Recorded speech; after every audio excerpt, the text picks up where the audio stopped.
आज का हमारा टॉपिक है क्रॉस एल्डोल कंडेंसेशन। कल हमने पढ़ा था एल्डोल कंडेंसेशन के बारे में, कैसे रिएक्शंस होती है, उसके बाद उसके कंडेंसेशन कैसे होता है। उसके बाद आज का हमारा टॉपिक है क्रॉस एल्डोल कंडेंसेशन। क्रॉस में इसमें एल्डोल में क्या था कि सेम मोल्स के साथ रिएक्शंस हो रहा था, लेकिन क्रॉस में क्या होता है कि अलग अलग डिफरेंट जो होते हैं मोल्स होंगे।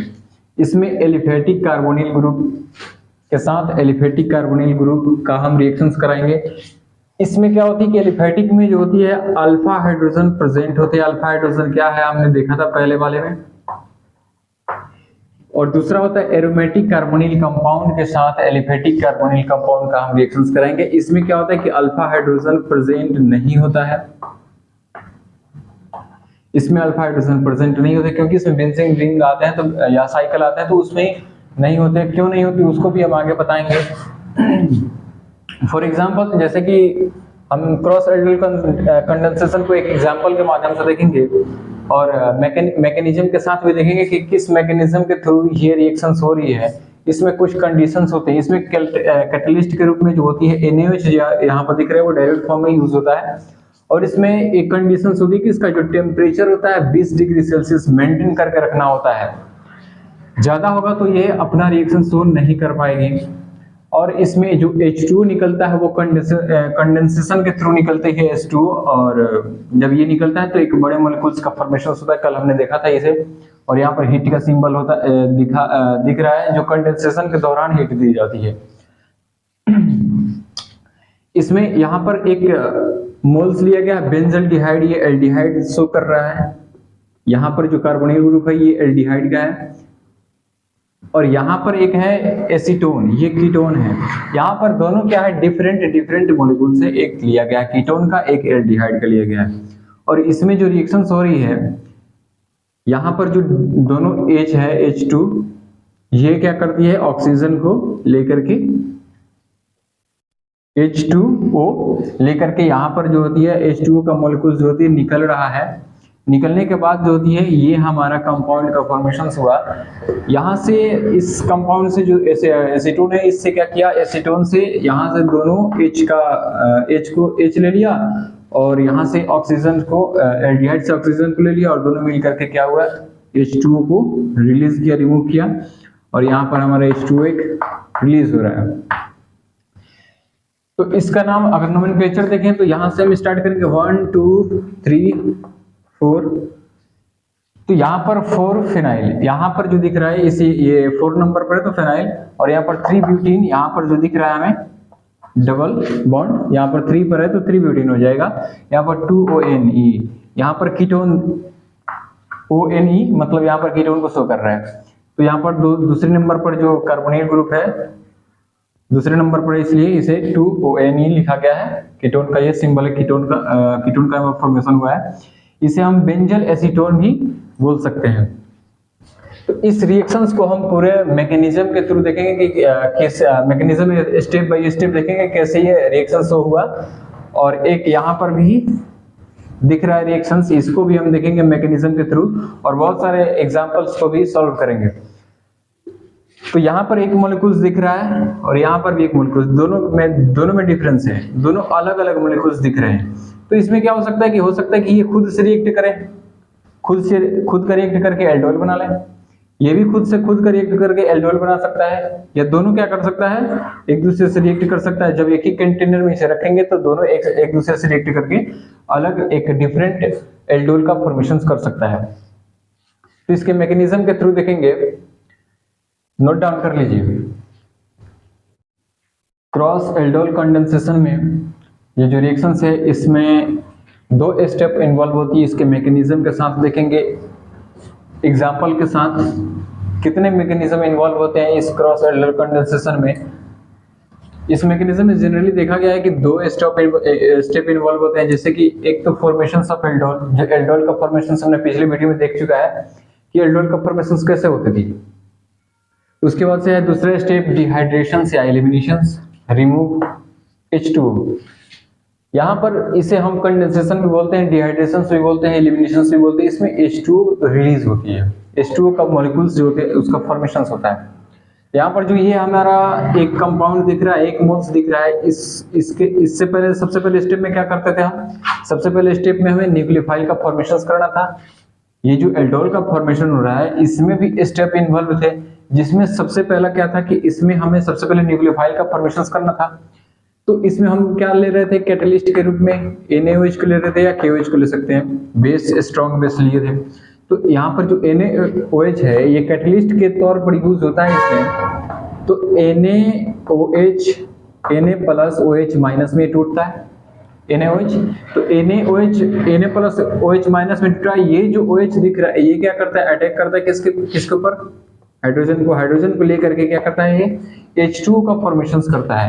यहाँ पर H2O का ये फॉर्मेशन कर लिया और जैसे ही हाइड्रोजन्स का जो बॉन्डिंग टूटा, ये क्या हुआ? यहाँ पर निगेटिव साइन को दे दिया। यहाँ पर जो कार्बन है इस पर निगेटिव साइन आ जाती है, तो यहाँ पर हम लिखेंगे CH2, यहाँ पर निगेटिव साइन शो करेगा। CH2C double bond O bond CH3, हमारा ये न्यूक्लियोफाइल है, ये हमारा न्यूक्लियोफाइल है, इनोलेट आयन भी बोलते हैं इसे, न्यूक्लियोफाइल। इसे इनोलेट आयन भी बोलते हैं या कार्बन आयन भी बोलते हैं। तो यहाँ पर जो H2O का हमारा फॉर्मेशन हुआ है ये है H2O। अब हम क्या करते हैं दूसरे स्टेप में कि ये जो हमारा न्यूक्लियोफाइल है इसको लेकर के जो दूसरे कंपाउंड थे उसके साथ रिएक्शंस करते थे एल्डोल में। लेकिन क्रश एल्डोल में क्या होता है कि यहाँ पर डिफरेंट मोल्स के साथ कराएंगे। एल्डोल में सेम मोल होना अनिवार्य है, लेकिन इसमें क्या है कि अलग अलग मोल्स का यूज करना है। जैसे कि न्यूक्लियोफाइल दूसरे स्टेप में देखेंगे हम बेंजल, जैसे कि बेंजल डिहाइड ले लें। बेंजल डिहाइड का रिएक्शंस जब हम कराते हैं CH2 bond C double bond O, यहाँ पर नेगेटिव साइन है, बॉन्ड CH3, यहाँ पर हमें दिख रहा है न्यूक्लियोफाइल, यहाँ पर नेगेटिव साइन जो है शो कर रहा है।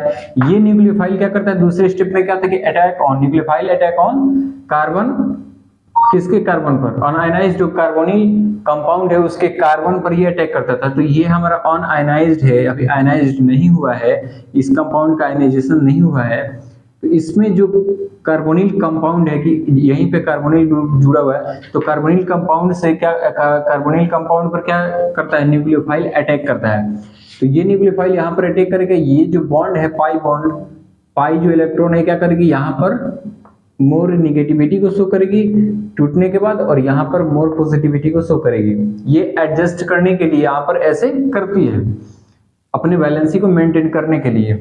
तो यहाँ पर अगला रिएक्शन होगा, सबसे पहले तो यहाँ पर जो बेंजल डिहाइड है उसके साथ जब कार्बोनिल ग्रुप जुड़ता है तो फॉर्मेशन होता है जिस कंपाउंड का, उसको C double bond O bond, यहाँ से क्या हुआ?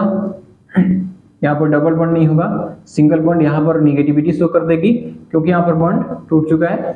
और यहाँ से एक CH bond CH2 bond C double bond O bond CH3, हमारा ये कंपाउंड प्रिपेयर हुआ। अभी भी हमारा एल्डोल पूरे तरीके से नहीं बना हुआ है, अभी स्टेप बाकी है। तो थर्ड स्टेप इसमें इन्वॉल्व होगा मैकेनिज्म में।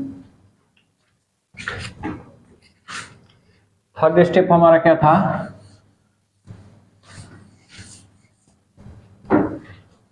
थर्ड स्टेप देखें तो थर्ड स्टेप में क्या होता था कि ये जो हमारा प्रिपेयर हुआ है और ये हमारा जो H2 का मॉलिक्यूल जो फॉर्मेशन हुआ था, इसके वो क्या होती है कि फर्दर टूटती है और फिर इससे रिएक्ट करती है। यहाँ पर इस कंपाउंड को अगर हम ले लें, बेंजल डिहाइड जो जुड़ा हुआ था इलेक्ट्रोफाइल से,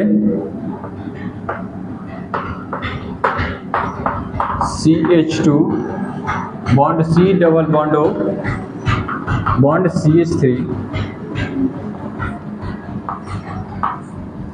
जो हमारा H2 मॉलिक्यूल्स है वो हमारा टूटेगा किसमें? H plus OH minus, H plus और OH माइनस में टूटती है। अब इसमें क्या होता है कि जो ये H प्लस है, ये जो H प्लस है कहाँ पर अटैक करती है? इसको हम ऊपर लिखेंगे, यहाँ पर लिखे तो सही रहेगा H2O, यहाँ पर H प्लस OH माइनस। तो ये जो H प्लस है ये कहाँ आकर के जुड़ती है, यहाँ पर। क्यों?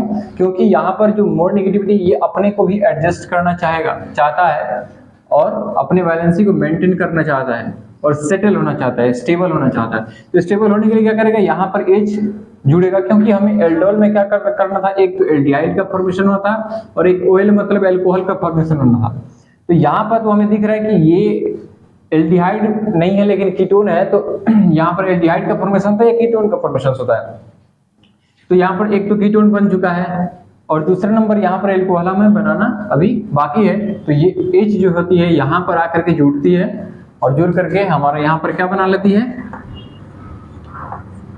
अल्कोहल का भी इसमें फॉर्मेशन हो जाता है, CH bond CH2 bond C double bond CH3।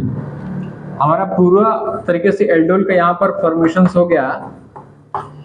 Aldol का थर्ड जो मैकेनिज्म का स्टेप थर्ड नंबर है वो भी यहाँ पर पूरी तरीके से शो हो गया।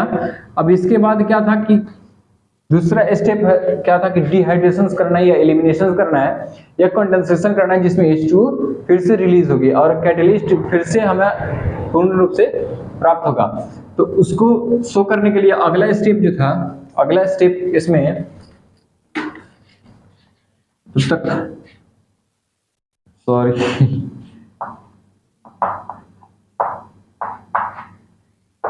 नोट डाउन कर लीजिए।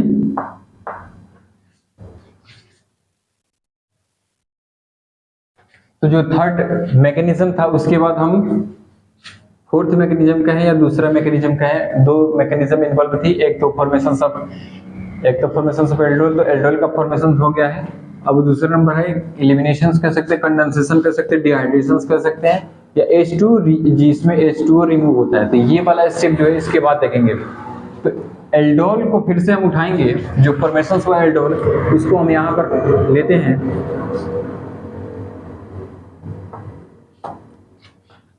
CHOH bond CH2 bond C double bond O bond CH3।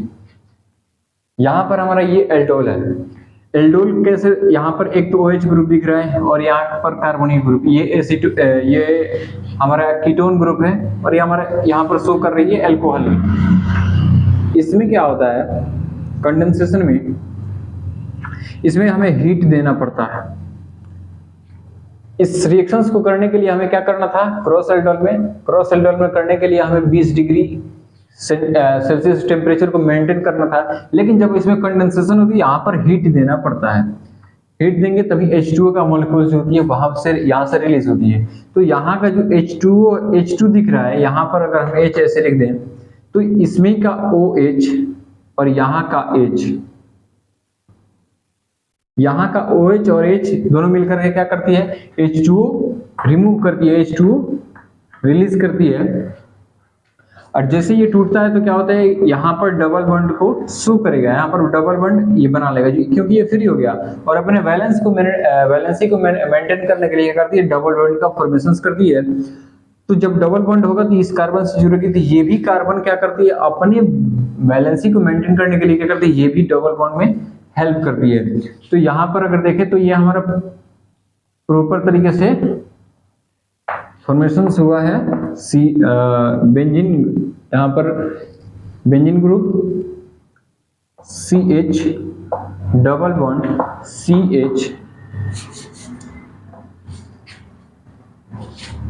Bond C double bond CH3 plus H2O। हमारा फाइनल प्रोडक्ट जो बना ये है, जिसे हम क्या कह सकते हैं, बेंजल एसीटोन कह सकते हैं, क्योंकि यहाँ पर कीटोन ग्रुप जुड़ा हुआ है। कीटोन हमने बताया था कल की कीटोन कैसे पहचानेंगे, क्योंकि दोनों तरफ क्या है, यहाँ पर कार्बन चेन जुड़ी हुई है। इसलिए ये कीटोन में आएगा। अगर इधर एक तरफ H रहता, कार्बन नहीं रहती, तो वो एल्डिहाइड में था। तो यहाँ पर इसे हम बेंजोइक एसीटोन कहेंगे इसका नाम।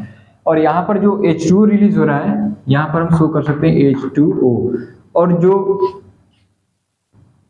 यहाँ पर हम हीट दे रहे हैं, इसी H2O को रिलीज करने के लिए दे रहे हैं। तो हमारे यहाँ पर फाइनल जो है क्रॉस एल्डोल का जो रिएक्शंस है, यहाँ पर आकर के फाइनल होता है। और फिर से जो इसमें कैटलिस्ट का यूज कर रहे होते हैं, उस कैटलिस्ट जो होता है ना, फिर से हमें पूर्ण रूप से वो मिल जाता है। इसमें कैटलिस्ट जो हम NaOH का यूज किए थे, ये फिर से हमें मिल जाता है। तो यहाँ पर क्रॉस एल्डोल कंडेंसेशन, यहाँ पर रिएक्शंस समाप्त हुआ। अब हम इस पर कुछ क्वेश्चंस को देख लेंगे।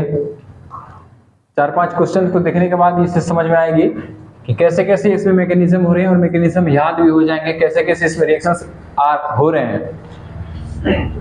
नोट डाउन कर लीजिए।